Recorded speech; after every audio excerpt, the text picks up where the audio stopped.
मेरे सामाजिक परिवार के सभी सदस्यों को राम राम। मैं अक्सर एक बात कहता हूं कि ये जो सदन में हल्ला हंगामा होता है, विपक्ष का अधिकार है, कभी कभी करना भी चाहिए, सरकार पर दबाव बने, देश की जनता को भी पता चले। लेकिन ये जो सिर्फ हंगामा ही हंगामा, हंगामा ही हंगामा, बवाल ही बवाल, मारा मारी, क्या होता है इससे? एक तो संसदीय प्रक्रिया बाधित होती है, सांसदों को बोलने का अवसर कम मिलता है तो उनका प्रशिक्षण कम होता है, संसदीय प्रक्रिया के बारे में सांसदों को जानकारी कम मिलती है, नए सांसद जिस तरह से तैयार होते हैं भविष्य की राजनीति के लिए वो नहीं हो पाते हैं।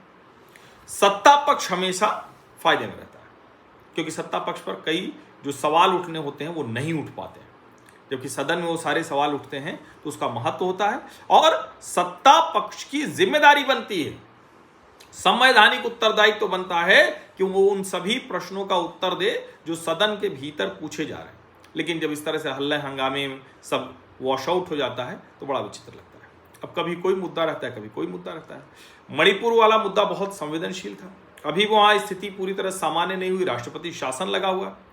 ऐसे में मणिपुर पर कोई विधेयक आए और बिना चर्चा के पारित हो जाए, ये तो लोकतंत्र के लिए बहुत अच्छी खबर नहीं है, बहुत खराब खबर है और मैं तो इसको बेहद खराब मानता हूं। सत्ता पक्ष ने उसे पारित करा लिया, जरूरी भी था क्योंकि मणिपुर के लिए बजट का आवंटन तो होना था, क्योंकि 543 करोड़ का पुनर्वास का पैकेज था।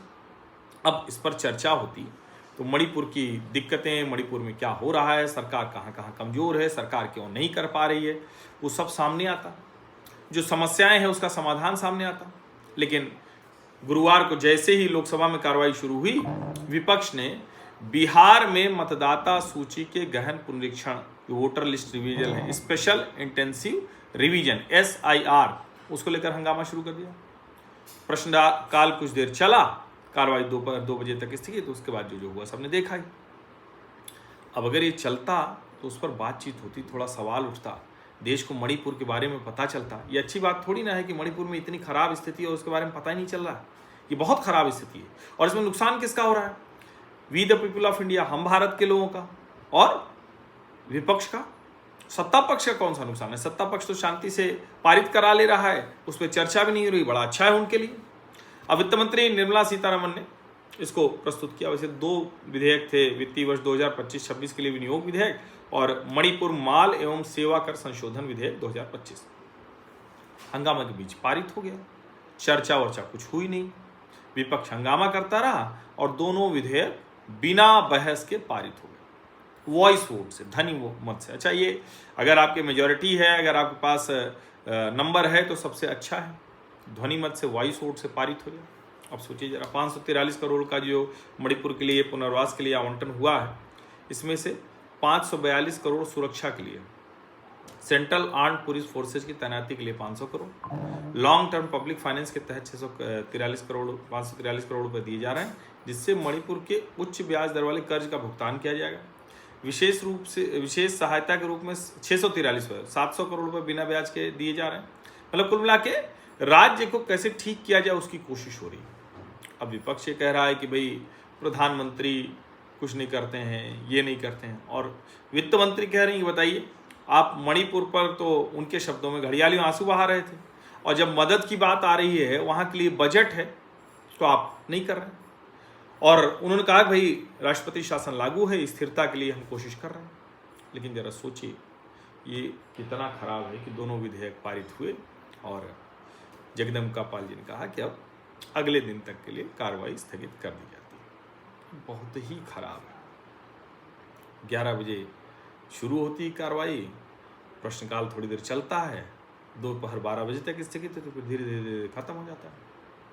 12 बजे, 2 बजे, फिर 4 बजे, फिर खत्म हो जाता है। कई बार तो 2 ही बजे खत्म हो जाता है।